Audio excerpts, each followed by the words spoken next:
When I first heard about this next story, I thought it must be a joke. I mean, here it is Thanksgiving weekend. Nobody in their right mind would protest killing turkeys too humanely. The operative phrase is in their right mind. Allow me to introduce you to conservative columnist Pamela Geller. She's a darling of the right wing. She's a notorious hater of Muslims, and she just wrote a column complaining about Butterball. Here's the background. Butterball, as you may know, is one of the most popular producers of Thanksgiving turkeys in the United States. The company believes in making their product palatable to a variety of religious Americans. And to that end, Butterball recently confirmed its whole turkeys are certified halal. Halal is an Islamic term that refers to how animals are butchered, much like kosher butchering for Jewish people. Halal requires that an animal be killed in the most humane fashion possible by swiftly cutting the turkey's throat. According to Geller, this is a problem.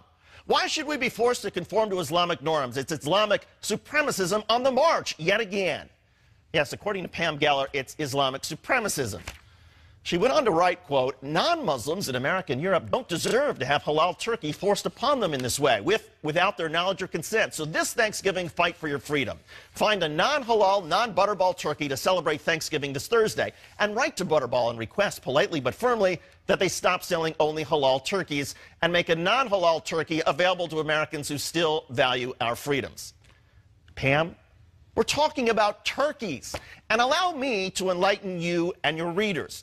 It's not just how a turkey is killed that is important for halal or kosher certification. The animal must not be diseased. If the turkey has tumors or cysts, it's not certified. The meat must not come in contact with contaminants, like worms, bugs, dirt, feces, bacteria, things that are also not allowed by federal meat inspectors. All the blood must be allowed to drain out before packaging. Pam, you wrote, I wouldn't knowingly buy a halal turkey, would you? Actually, I would. In fact, most Americans who eat turkey would probably be more likely to buy a halal or kosher one if they knew what it stood for. But I want to help you protect your Thanksgiving from the threat of clean, healthy, humanely butchered meat. So I encourage you to go to a turkey farm tomorrow, ask for the most diseased animal around, clobber it over the head with a dull hammer, but not too hard because you want the bird to suffer for a while. Drag the animal on the ground, smear it in feces, take the bird home, expose it to as much bacteria as possible, then serve it as your Thanksgiving meal. After all, as you wrote, who wants halal turkeys, especially on a day in which we are giving thanks to God for our freedom? Exercise your freedom, Pam.